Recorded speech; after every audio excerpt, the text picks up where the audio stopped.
Two great mysteries dominate our lives, love and money.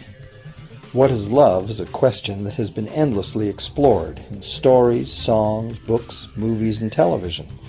But the same cannot be said about the question, what is money?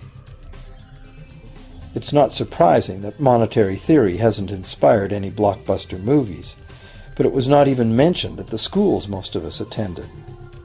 For most of us, the question, where does money come from, brings to mind a picture of the mint printing bills and stamping coins. Money, most of us believe, is created by the government. It's true, but only to a point. Those metal and paper symbols of value we usually think of as money are indeed produced by an agency of the federal government called the mint. But the vast majority of money is not created by the mint. It is created in huge amounts every day by private corporations known as banks. Most of us believe that banks lend out money that has been entrusted to them by depositors. Easy to picture, but not the truth. In fact, banks create the money they loan, not from the bank's own earnings, not from the money deposited, but directly from the borrower's promise to repay. The borrower's signature on the loan papers is an obligation to pay the bank the amount of the loan plus interest, or lose the house, the car, whatever asset was pledged as collateral. That's a big commitment from the borrower. What does the same signature require of the bank? The bank gets to conjure into existence the amount of the loan and just write it into the borrower's account. Sound far-fetched? Surely that can't be true. But it is.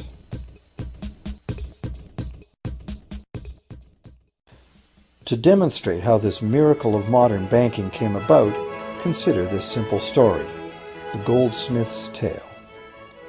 Once upon various times, pretty much anything was used as money. It just had to be portable, and enough people had to have faith that it could later be exchanged for things of real value, like food, clothing, and shelter. Shells, cocoa beans, pretty stones, even feathers have been used as money. Gold and silver were attractive, soft, and easy to work with, so some cultures became expert with these metals. Goldsmiths made trade much easier by casting coins, standardized units of these metals whose weight and purity was certified. Well, to protect his gold, the goldsmith needed a vault, and soon his fellow townsmen were knocking on his door, wanting to rent space to safeguard their own coins and valuables. Before long, the goldsmith was renting every shelf in the vault and earning a small income from his vault rental business. Years went by, and the goldsmith made an astute observation. Depositors rarely came in to remove their actual physical gold, and they never all came in at once. That was because the claim checks the goldsmith had written as receipts for the gold were being traded in the marketplace as if they were the gold itself.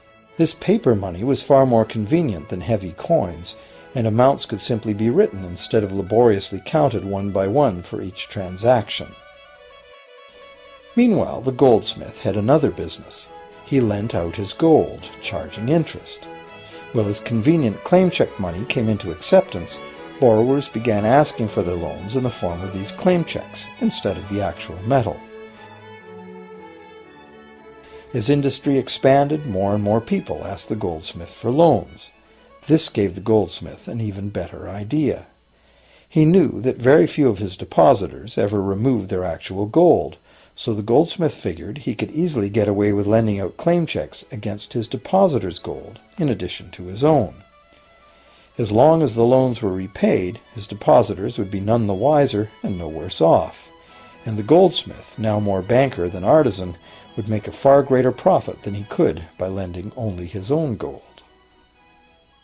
For years, the goldsmith secretly enjoyed a good income from the interest earned on everybody else's deposits.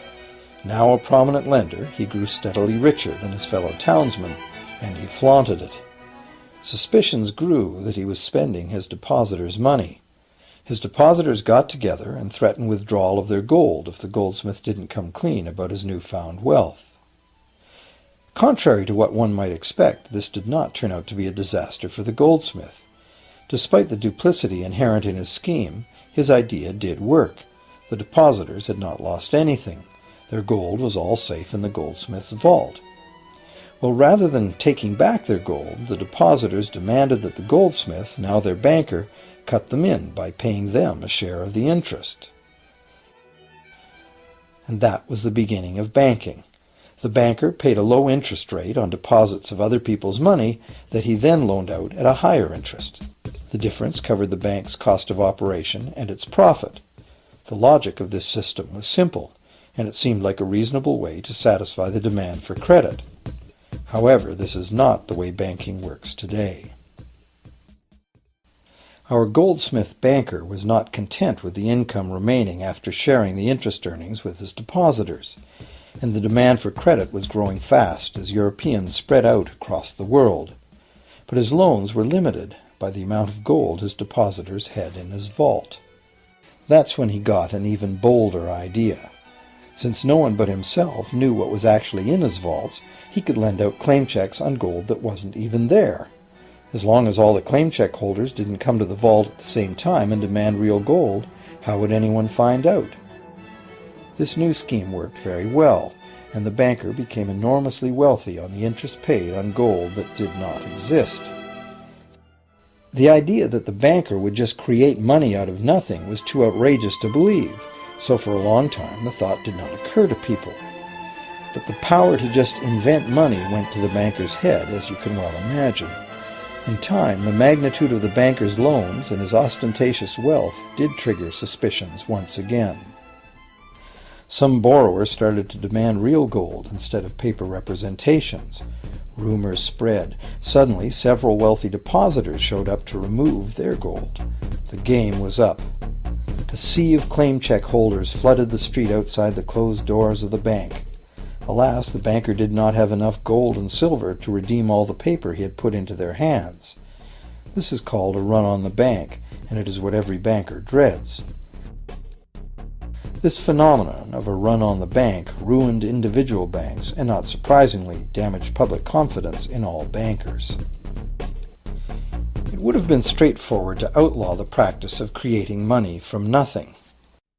But the large volumes of credit the bankers were offering had become essential to the success of European commercial expansion, so instead the practice was legalized and regulated. Bankers agreed to abide by limits on the amount of fictional loan money that could be lent out. The limit would still be a number much larger than the actual value of gold and silver in the vault. Quite often the ratio was 9 fictional dollars to 1 actual dollar in gold. These regulations were enforced by surprise inspections. It was also arranged that, in the event of a run, central banks would support local banks with emergency infusions of gold. Only if there were runs on a lot of banks simultaneously would the banker's credit bubble burst and the system come crashing down.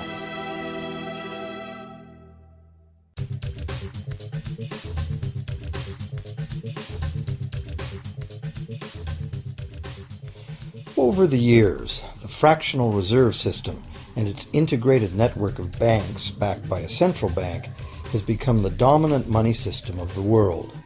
At the same time, the fraction of gold backing the debt money has steadily shrunk to nothing. The basic nature of money has changed. In the past, a paper dollar was actually a receipt that could be redeemed for a fixed weight of gold or silver. In the present, a paper or digital dollar can only be redeemed for another paper or digital dollar.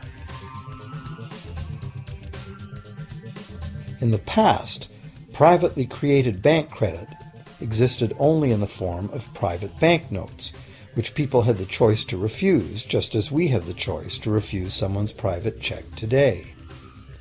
In the present, privately created bank credit is legally convertible to government-issued fiat currency, the dollars, loonies, and pounds we habitually think of as money.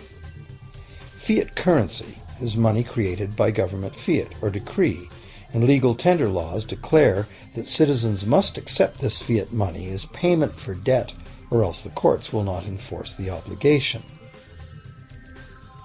So now the question is, if governments and banks can both just create money, then how much money exists? In the past, the total amount of money in existence was limited to the actual physical quantities of whatever commodity was in use as money. For example, in order for new gold or silver money to be created, more gold or silver had to be found and dug out of the ground. In the present, money is literally created as debt. New money is created whenever anyone takes a loan from the bank. As a result, the total amount of money that can be created has only one real limit: the total level of debt.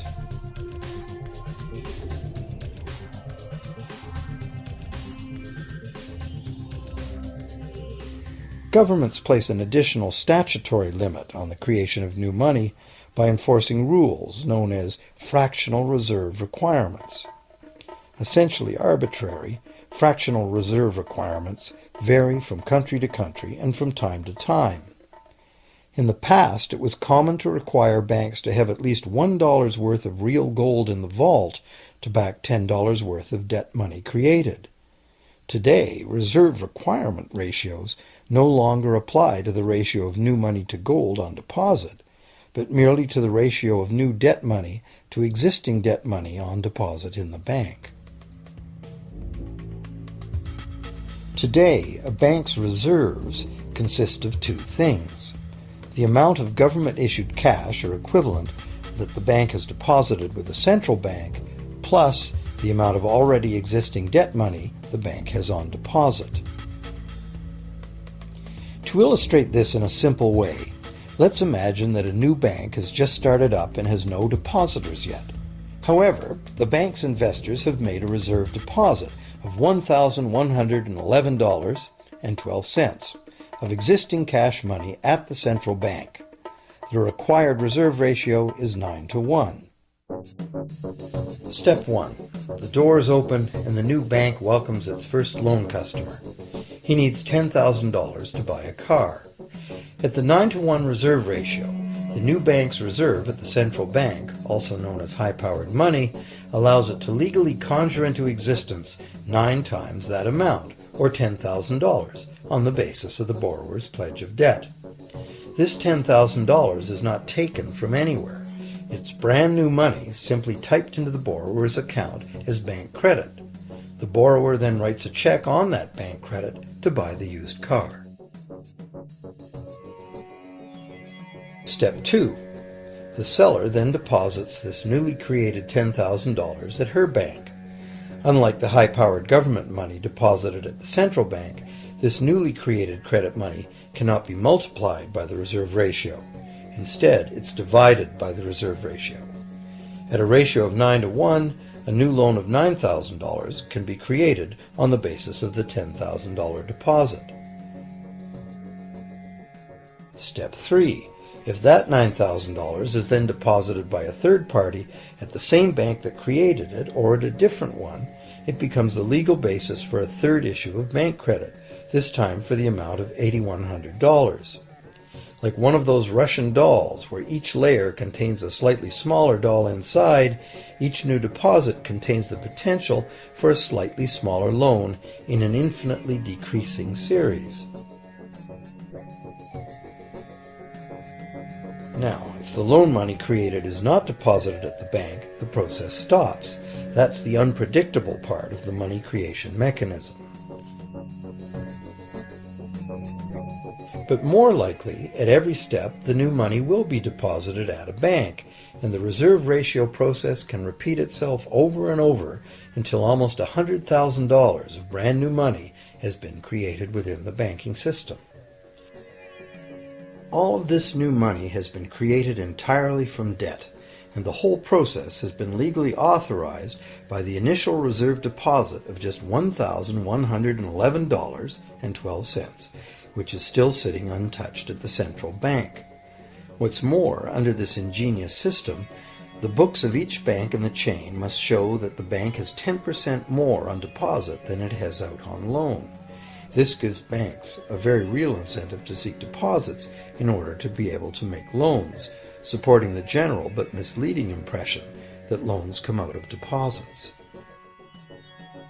Now, unless all the successive loans are deposited at the same bank, it cannot be said that any one bank got to multiply its initial high-powered money reserve almost 90 times by issuing bank credit out of nothing. However, the banking system is a closed loop. Bank credit created at one bank becomes a deposit in another, and vice versa.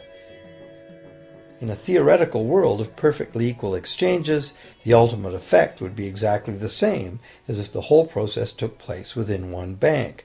That is, the bank's initial central bank reserve of a little over $1,100 allows it to ultimately collect interest on up to $100,000 the bank never had.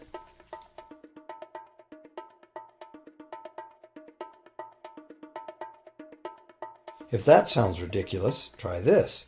In recent decades, as a result of steady lobbying by the banks, the requirements to make a reserve deposit at the nation's central bank have all but disappeared in some countries, and actual reserve ratios can be much higher than 9-to-1. For some types of accounts, 20-to-1 and 30-to-1 ratios are common. And even more recently, by using loan fees to raise the required reserve from the borrower, banks have now found a way to circumvent reserve requirement limitations entirely. So, while the rules are complex, the common sense reality is actually quite simple. Banks can create as much money as we can borrow.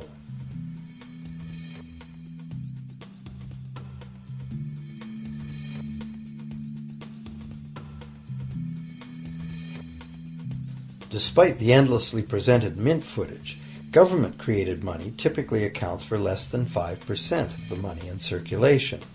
More than 95% of all money in existence today was created by someone signing a pledge of indebtedness to a bank.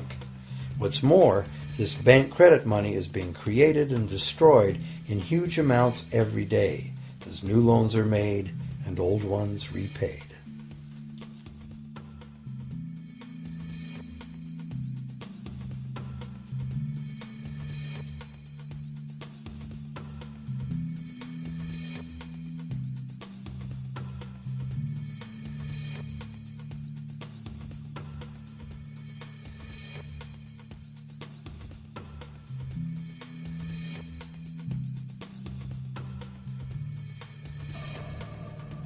Banks can only practice this money system with the active cooperation of government. First, governments pass legal tender laws to make us use the national fiat currency. Secondly, governments allow private bank credit to be paid out in this government currency. Thirdly, government courts enforce debts. And lastly, governments pass regulations to protect the money system's functionality and credibility with the public, while doing nothing to inform the public about where money really comes from.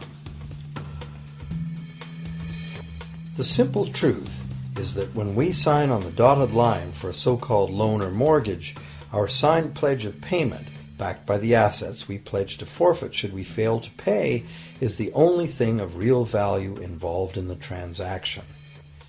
To anyone who believes we will honor our pledge, that loan agreement or mortgage is now a portable, exchangeable, and saleable piece of paper. It's an IOU. It represents value and is therefore a form of money. This money the borrower exchanges for the bank's so-called loan. Now, a loan in the real world means that the lender must have something to lend. If you need a hammer, my loaning you a promise to provide a hammer I don't have won't be of much help. But in the artificial world of money, a bank's promise to pay money it doesn't have is allowed to be passed off as money, and we accept it as such.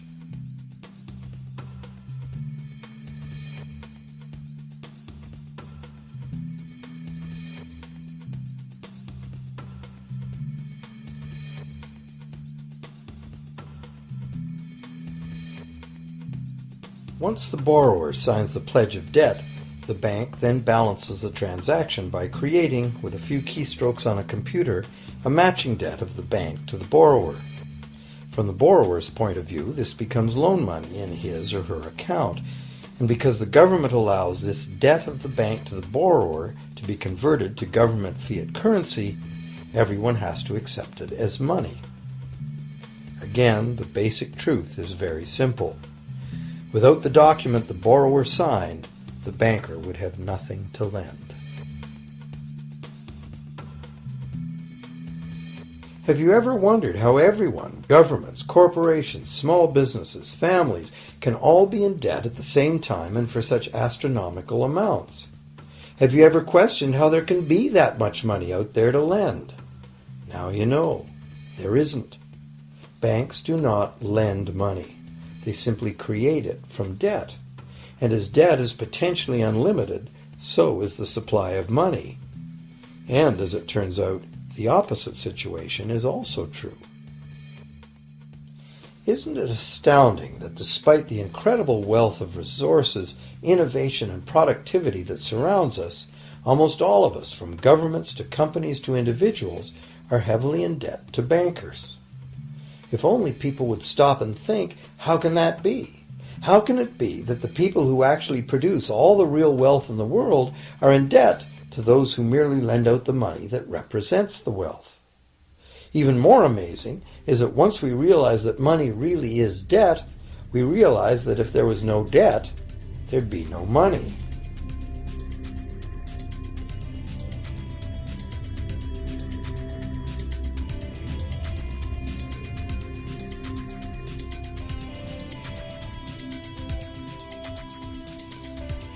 If this is news to you, you are not alone. Most people imagine that if all debts were paid off, the state of the economy would improve. It's certainly true on an individual level. Just as we have more money to spend when our loan payments are finished, we think that if everyone were out of debt, there would be more money to spend in general. But the truth is the exact opposite.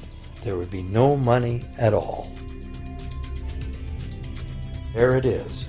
We are totally dependent on continually renewed bank credit for there to be any money in existence.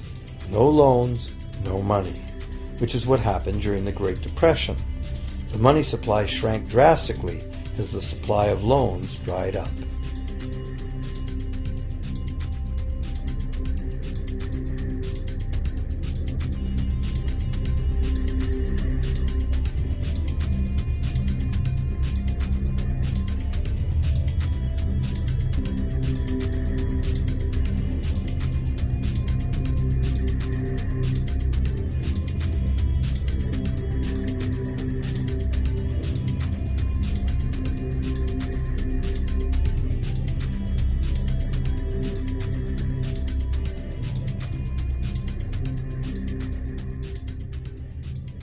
And that's not all. Banks create only the amount of the principal. They don't create the money to pay the interest. Where is that supposed to come from? The only place borrowers can go to obtain the money to pay interest is the general economy's overall money supply. But almost all that overall money supply has been created exactly the same way, as bank credit that has to be paid back with more than was created.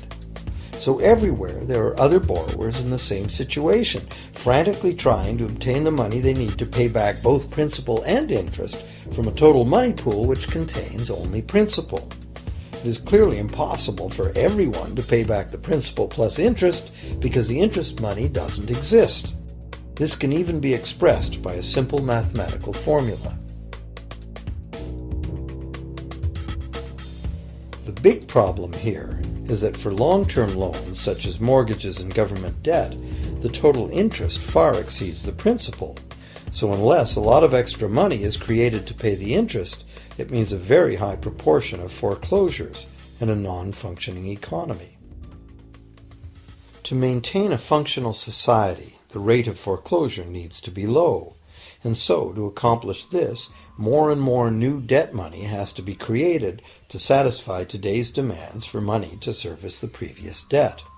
But of course, this just makes the total debt bigger, and that means more interest must ultimately be paid, resulting in an ever-escalating and inescapable spiral of mounting indebtedness.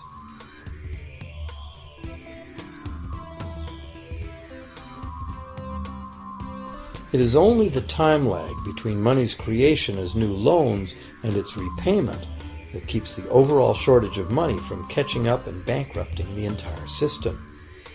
However, as the bank's insatiable credit monster gets bigger and bigger, the need to create more and more debt money to feed it becomes increasingly urgent. Why are interest rates so low? Why do we get unsolicited credit cards in the mail? Why is the U.S. government spending faster than ever? Could it be to stave off collapse of the entire monetary system? A rational person has to ask, can this really go on forever? Isn't a collapse inevitable?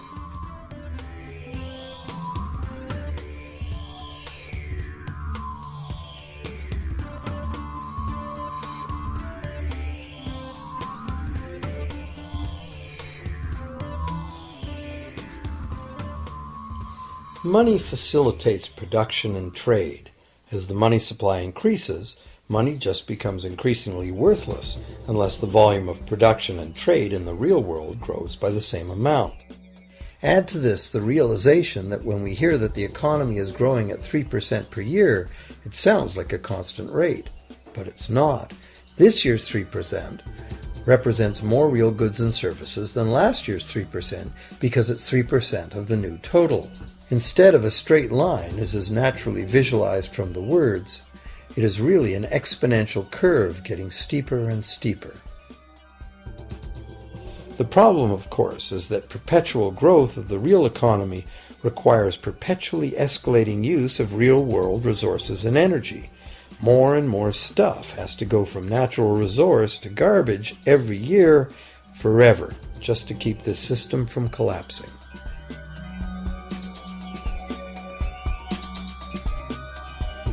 What can we do about this downright scary situation? For one thing, we need a very different concept of money. It's time more people ask themselves and their governments 4 simple questions. Around the world, governments borrow money at interest from private banks. Government debt is a major component of total debt, and servicing that debt takes a big chunk of our taxes. Now we know that banks simply create the money they lend, and that governments have given them permission to do this. So the first question is, why do governments choose to borrow money from private banks at interest when government could create all the interest-free money it needs itself? And the second big question is, why create money as debt at all? Why not create money that circulates permanently and doesn't have to be perpetually reborrowed at interest in order to exist? The third question, how can a money system that can only function with perpetually accelerating growth be used to build a sustainable economy? Isn't it logical that perpetually accelerating growth and sustainability are incompatible? And finally, what is it about our current system that makes it totally dependent on perpetual growth? What needs to be changed to allow the creation of a sustainable economy? At one time, charging any interest on a loan was called usury and was subject to severe penalties, including death. Every major religion forbade usury. Most of the arguments made against the practice were moral. It was held that money's only legitimate purpose was to facilitate the exchange of real goods and services. Any form of making money from simply having money was regarded as the act of a parasite or of a thief. However, as the credit needs of commerce increased, the moral arguments eventually gave way to the argument that lending involves risk and loss of opportunity to the lender, and therefore attempting to make a profit from lending is justified. Today, these notions seem quaint. Today, the idea of making money from money is held as an ideal to strive for. Why work when you can get your money to work for you? However, in trying to envision a sustainable future, it's very clear that the charging of interest is both a moral and a practical problem. Imagine a society and economy that can endure for centuries because, instead of plundering its capital stores of energy, it restricts itself to present-day income. No more wood is harvested than grows in the same period. All energy is renewable, solar, gravitational, geothermal, magnetic, and whatever else we discover. This society lives within the limits of its non-renewable resources by reusing and recycling everything, and the population just replaces itself. Such a society could never function using a money system utterly dependent on perpetually accelerating growth. A stable economy would need a money supply at least capable of remaining stable without collapsing. Let's say the total volume of this stable money supply is represented by this big circle. Let's also imagine that moneylenders must actually have existing money to lend.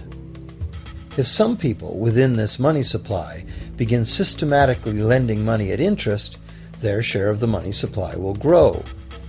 If they continually re-loan at interest all the money that gets paid back, what's the inevitable result? Whether it's gold, fiat, or debt money doesn't matter. The moneylenders will end up with all the money.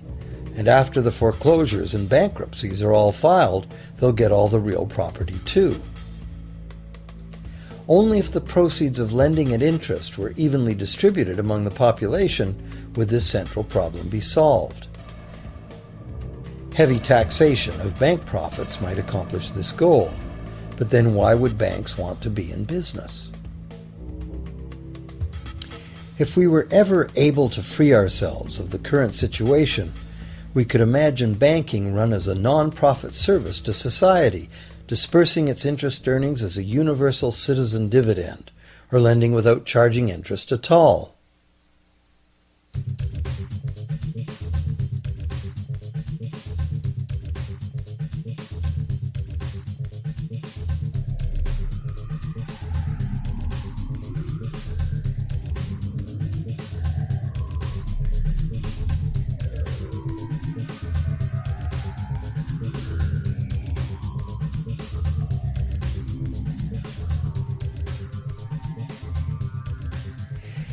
If it is the fundamental nature of the system that causes the problems, tinkering with the system cannot ever solve those problems.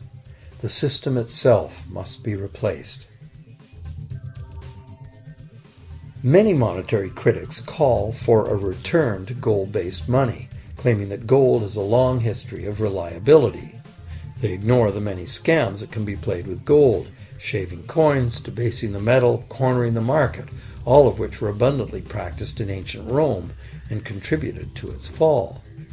Some advocate silver, it being more abundant than gold and therefore more difficult to corner. Many question the need to bring back precious metals at all. No one wants to go back to carrying heavy sacks of coins to go shopping. It's a certainty that paper, digital, plastic, or more likely biometric ID money would be the real medium of trade, with the same potential for creating unlimited debt money we have now. Beyond that, if gold again became the sole legal basis of money, those who have no gold would suddenly have no money. Other monetary reform advocates have concluded that greed and dishonesty are the main problems, and that there may be better ways to create an honest and equitable money system than returning to silver or gold. Inventive minds have proposed a variety of alternate ways to create money. Many private barter systems create money as debt, much as banks do, but it is done openly and without charging interest. An example is a barter system in which debt is expressed as pledges of hours of work, all work being valued equally at a dollar figure that then allows hours to be equated with the dollar price of goods. This kind of money system can be set up by anyone who can devise a way to do the accounting and find willing and trustworthy participants. Setting up a local barter money system, even if it were little used now, would be prudent emergency planning for any community. Monetary reform, like electoral reform, is a big topic, and one that requires a willingness to change and to think outside the box. Monetary reform, again, like electoral reform, will not come easily, because the enormously powerful interests that benefit from the existing system will do their utmost to maintain their advantage. Now that we've seen that money is just an idea, and that in reality money can be whatever we make it, here's one very simple alternative monetary concept to consider. This model is based on systems that have worked in the past, in England and America, systems that were undermined and destroyed by the goldsmith bankers and their fractional reserve system.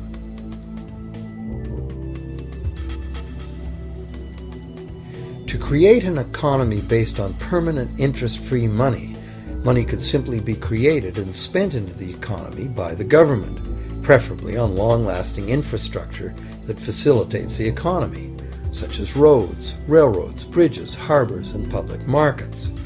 This money would not be created as debt, it would be created as value, that value being in the form of whatever it was spent on. If this new money facilitated a proportional increase in trade requiring its use, it would cause no inflation whatsoever. If government spending did cause inflation, there would be two courses of action available. Inflation is equivalent in effect to a flat tax on money.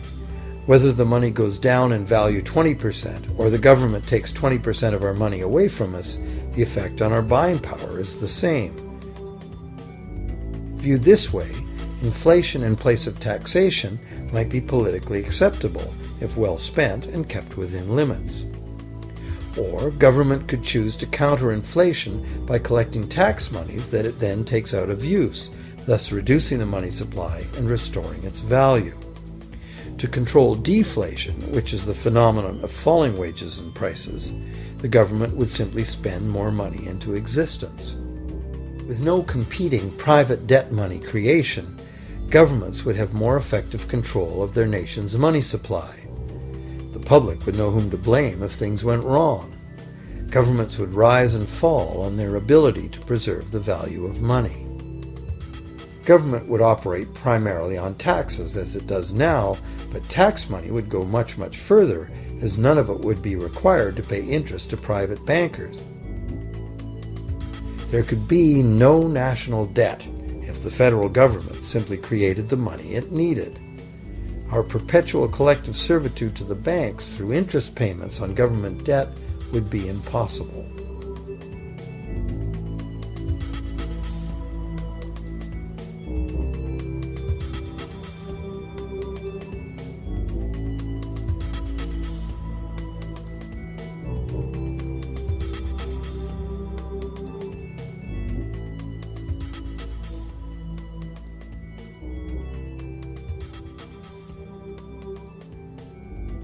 What we have been taught to believe as democracy and freedom has become in reality an ingenious and invisible form of economic dictatorship. As long as our entire society remains utterly dependent on bank credit for its supply of money, bankers will be in the position to make the decisions on who gets the money they need and who doesn't.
Few people are aware today that the history of the United States since the Revolution in 1776 has been, in large part, the story of an epic struggle to get free and stay free of control by the European international banks. This struggle was finally lost in 1913, when President Woodrow Wilson signed into effect the Federal Reserve Act, putting the international banking cartel in charge of creating America's money.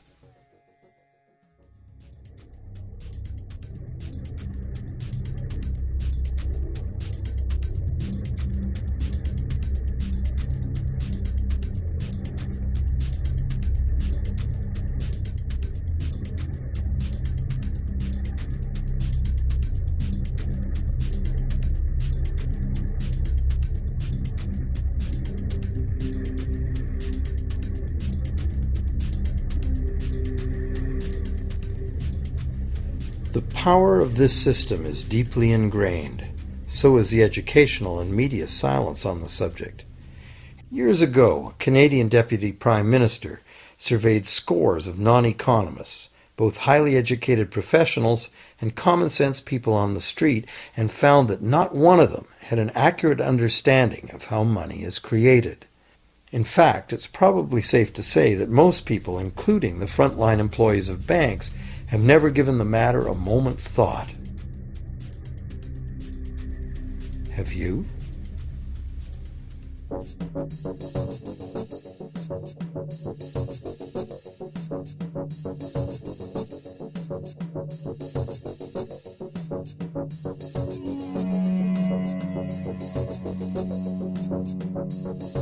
The modern money as debt system was born a little over 300 years ago, when the first Bank of England was set up with a royal charter for fractional lending of gold receipts at a modest ratio of 2 to 1.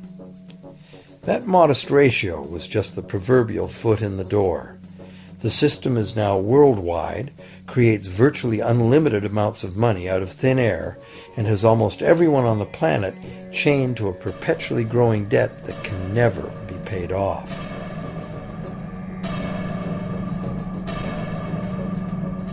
Could it have all happened by accident? Or is it a conspiracy?